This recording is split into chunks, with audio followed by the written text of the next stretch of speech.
Welcome, and we hope you're having a good weekend. I'm Tanya O'Rourke. During this half hour, we'll take a look at some of the most impactful stories WCPO 9 News covered for you this week. There were a lot of tears inside here today. The sheriff cried as he begged the judge for leniency. His supporters cried while describing his work as sheriff. And his wife and children cried when they found out that he would be spending time in prison. It will be 3 years before Charles Reeder is free in public with his family again. Your Honor, please do not send me to prison. I have roamed, but I'm not ruined. I still have a lot of good left in me. Reeder became sheriff in Pike County, Ohio in 2015. In 2019, a grand jury indicted him on more than a dozen charges related to corruption, such as stealing money from drug bust and allowing his daughter to drive impounded cars. By 2020, he pleaded guilty to 5 of the charges, and today, Judge Patricia Cosgrove sentenced him for that. Why did you take the money? Reeder says he did it to fund charitable projects and says he paid it all back. I took the money, and mind you, this does not excuse it, but from drug dealers that took it from parents of very poor people in this county. Supporters told the judge job stress contributed to the scandal, mentioning the 2016 Pike County massacre that gained international spotlight. There's no greater man than Charlie Reeder. The judge sentenced Reeder to 6 years in prison for 2 counts of theft and 2 counts of tampering with evidence. She sentenced him to 6 months in the Summit County Jail for the conflict of interest charge. The judge is allowing him to serve some of those sentences at the same time, so he will serve a total of 3 years. And we have to conduct ourselves with integrity so that everyone trusts us. Reeder's son tried to hug him one last time before leaving. That's not typically allowed, so Reeder backed away. Deputies did not cuff Reeder in the courtroom, but they did before leading him outside to go to jail. It cannot be underestimated the damage that you have caused to the citizens of Pike County, to law enforcement who every day get up, face the same sort of stresses that you do. They go all home at night, they get up in the morning, their family, they don't know if they're going to come home. The sacrifices that these men and women make, I think you made a mockery of them. Our team has investigated this case extensively, and you can find all of those reports connected to this story on our website, WCPO.com. Reporting in Pike County, Ohio, Courtney Francisco, WCPO 9 News.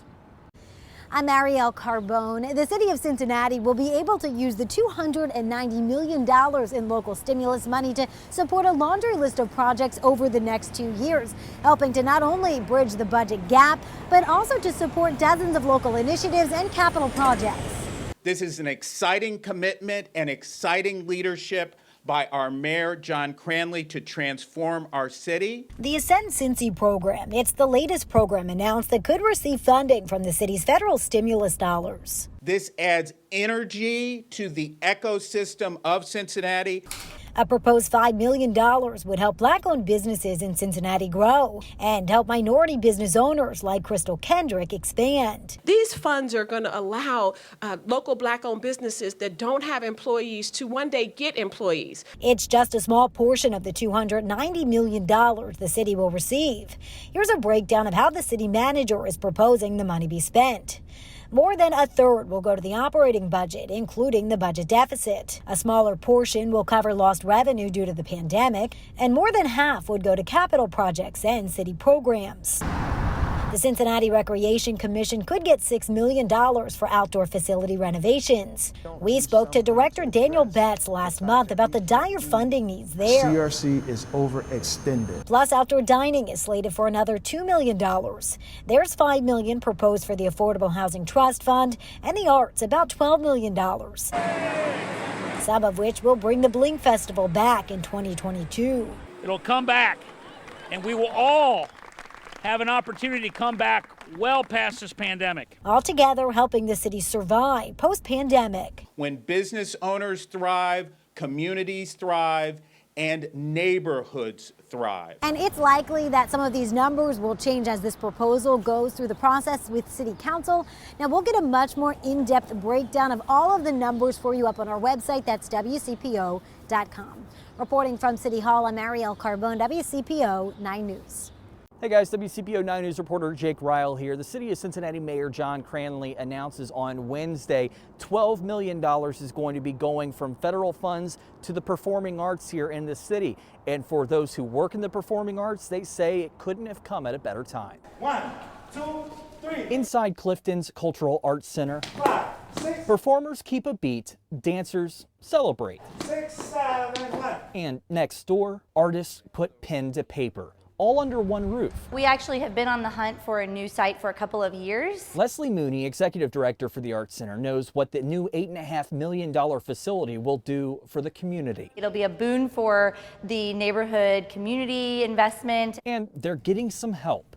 $500,000 the city is allocating from federal government funds. People who are behind the scenes and people who are on the stage performing have all, basically been out of work for over a year now. And so this will be huge for Cincinnati and for our arts community specifically. Mooney knows the pandemic has brought change. It wasn't quite the same to do a live performance without a live audience. In the shadow of Music Hall, Mayor John Cranley hits a high note. We're announcing that the arts are coming back. $6 million will support performing arts. Our city's renaissance, which is in full bloom despite the pandemic, is centered around culture. Art is the center of a good life. And at the center of that life, $1 million will go toward encouraging the arts to perform outside in safe public spaces. Well, $1 million of the federal funds that the city is set to receive will go to what is likely the city's most public art display, Blink, in 2022. Also, $1 million for both Artworks youth employment and museums across the area. Struggle to pay their rent, to pay their heat bills, to pay down their debt. It's funding that will bring the performing arts a little bit closer to its audience. Jake Ryle, WCPO 9 News. The CDC has long recommended that 6 feet is an acceptable distance, but that's been thrown out the window. Now they say 3 feet is all you need. Today was great. We had the band playing, the cheerleaders out, balloons and everything to welcome our students back. There was a celebration Monday at Norwood Middle and High School as students marched back to school for 5-day-a-week learning.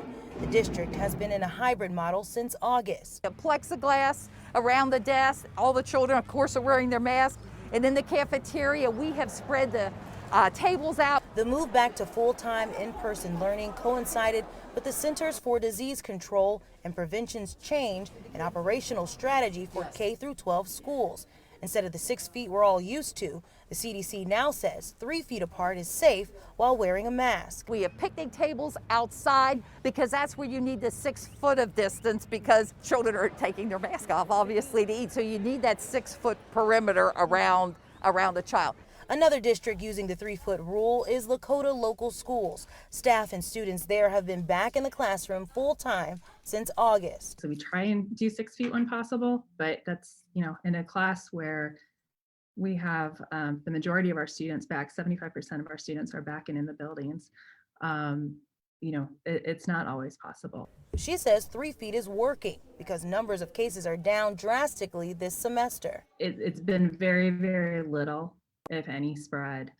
We have 23 buildings, and when the state was seeing the spikes after Halloween and Thanksgiving, our numbers obviously increased as well. But we were able to trace a lot of those back to out of school activities. Both districts say it's refreshing to have students back in the classroom for good. This is starting to feel like normal again, so we're just so happy. In Norwood, Whitney Miller, WCPO 9 News. Up next, a local soldier who was shot down by the Nazis. He escaped being captured thanks to a Dutch farmer. How that farmer's family has now reconnected with that local vet. About a year and a half ago, World War II veteran Bob Doolin shared his story of crashing in a B-17 during World War II, his survival while evading capture, and his time spent in a prisoner of war camp. Since we last spoke, he made a pretty incredible new connection tied to the family in the Netherlands who helped him hide out after that crash. Well, all hell broke loose. We lost number 4 engine to anti-aircraft. World War II navigator Robert Doolin, known to most as Bob, is reading from a journal he kept during the war. One of them exploded in the back of inside our airplane and seriously wounded man in the back. That anti-aircraft fire would lead to his pilot crashing their B-17 in the Netherlands. This is a photo of Bob's actual downed plane. I just wanted to get as far from that airplane as possible, and then maybe hook up with the underground, the resistance. He and the surviving crew headed south and eventually ended up at this farmhouse. We slept there on the floor, and the next morning he gave us civilian clothing. It's, I think, very amazing that he was able to stay and be aided by the family. Lenny Van Doren is the great-granddaughter of Albert Van Oss, the farmer who helped hide Bob Doolin along with other Allied service members, trying to avoid German capture. There's not that many people anymore alive that can really tell me something from their own perspective about those days. Like many family members, Van Doren wanted to know more about the great-grandfather she'd never met, yet heard amazing war stories of helping others. The fact that you would hide people in your own home, knowing also the risk that that would have for yourself, but also for your family. Her research led to this United States Army document, which acknowledges her great-grandfather's efforts to help those evading capture. Among the men on the list, Robert Doolin. She searched Robert Doolin's name online and came across a story on WCPO.com. I think it's through work like you're doing that I was able to find Mr. Doolin and to have this amazing opportunity. I couldn't believe it. I mean, she found me because of she saw a broadcast. The two had the chance to speak over FaceTime, and she sent Bob a birthday card to celebrate his 104th birthday. They helped me so much at great risk. It was unbelievable. I must admit that still for me, our encounter has been very special. It's something that I will never forget. Lenny's great-grandfather received the Medal of Freedom for his actions that ended up nearly costing him his life. He was arrested. He was sentenced to death. He was sent to several camps in Germany. But miraculously survived the war. For Bob and others, it was a heroic act. Oh, it was an unbelievably brave thing to do. They don't really see themselves as any heroes. They actually see the people that came to aid them as the real heroes. They were the ones that dared their lives to save us from the Germans. So I think this story has two sides. It certainly does. Heroes on both sides. And there's much more to the story, and of course my original story on Bob and his crash landing, the time he spent in the famed Stalag Luft 3 prisoner of war camp as well. You can read all of it right now over on WCPO.com. The pandemic has created all kinds of challenges for students and schools, but technical career schools have faced an extra obstacle because of their emphasis on hands-on training. Butler Tech has found a way around that with what it's calling an education revolution. Now WCPO 9 News reporter Josh Bazan shows us why school officials say their model is one other districts should follow. I'm Josh Bazan. Like many schools, Butler Tech has had to adapt and adjust during the coronavirus pandemic. We'll take a look at how career tech education has been impacted and why Butler Tech says its model is one other districts should follow. One of my favorite pieces I've done. For 12th grader Angel Robinson, owning all the silliness about myself. The graphic design program at Butler Tech is a way for her to embrace her identity and share her story. And I thought it was just a cool way to be diverse and share more about myself. One of the main reasons she chose to attend Butler Tech is the school's unique approach to learning. We all go to Butler Tech so we can take control of our education, so we can further ourselves in whatever we want to do. And really redefining what the educational experience is for young people versus forcing it on them, letting them give life to it and design what their own experiences are along the way. But like many schools, that learning model was turned on its head due to COVID-19. So Butler Tech turned to its teachers to find ways to provide that same kind of hands-on, student-focused education. They're making changes to their curriculum, they're making changes to how they communicate, they're making changes to physical spaces. I wish we could be in school every day, but for what it is, I do feel like they're working really efficiently to teach us this stuff. The school just released a documentary highlighting last school year. It follows 4 students, including Angel, and touches on the challenges of COVID-19. It also breaks down Butler Tech's approach to education, hoping other schools will follow its lead. The work that we do at Butler Tech is only impactful if it spills over and starts to be a multiplier, if you will. In Fairfield, Josh Bazan, WCPO 9 News. I'm Courtney Francisco.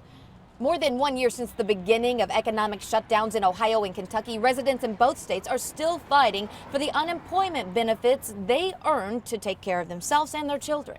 You may remember Brandon Keller. He had $141 in his bank account and a family of 5 to feed when we told you his story March 8th. Just survival. That's basically what it comes down to. The Cincinnati dad lost his catering manager job in Kentucky due to COVID-19 last March. He says Kentucky started denying his benefits in September, and he cannot get anyone on the phone to free up $14,000 in back pay. They're still stonewalling everybody out. He could not afford to file a lawsuit with an attorney, so he went through small claims court to sue the labor cabinet for $1,600, the max allowed in a small claims court. Northern Kentucky Legal Aid sometimes provides attorneys to people in his position.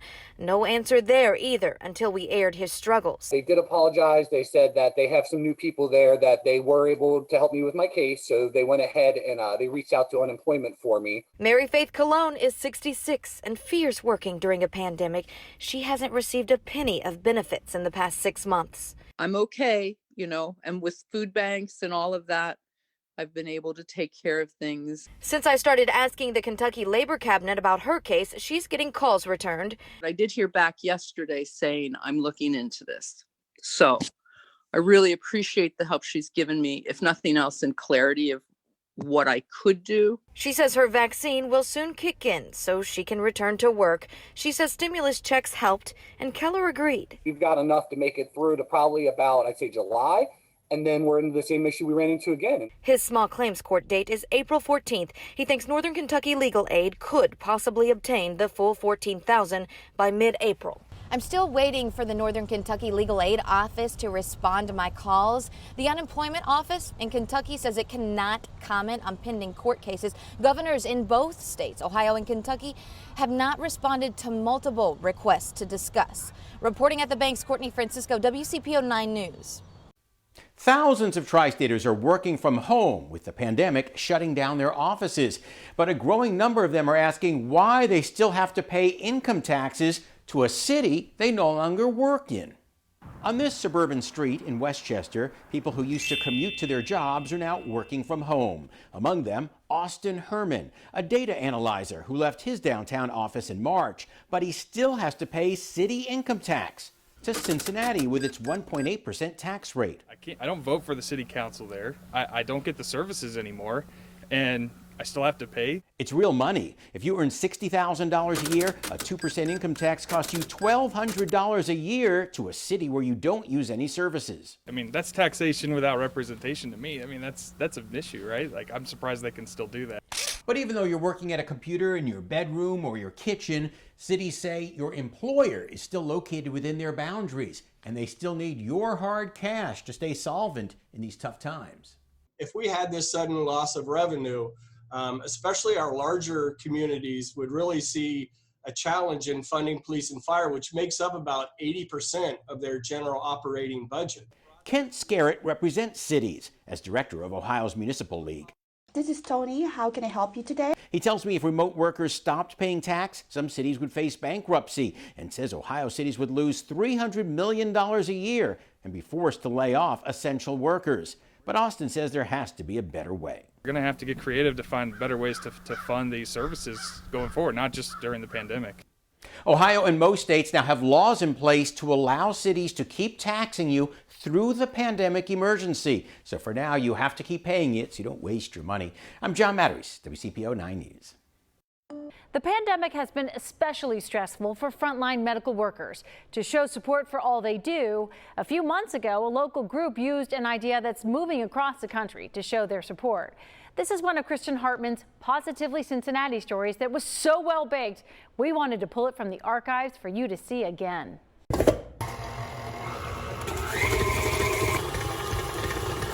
There's no dough in this dough.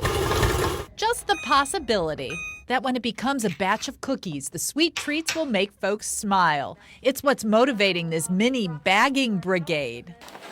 We found them in a garage in Sims Township. getting hundreds of cookies ready for delivery. It's actually part of a national movement. I read about Jeremy Urich and Scott McKenzie in a magazine. The Pennsylvania dads had a bake-off that turned into something they called Cookies for Caregivers. And when I read about them, I knew right away that I wanted to be a part of this and start a Cincinnati chapter. When Missy Greenberg and Bryna Miller got it going on Facebook, they never imagined they'd be starting a local cookie craze, from the classic to the fancy. Just 5 weeks in, they have 175 bakers.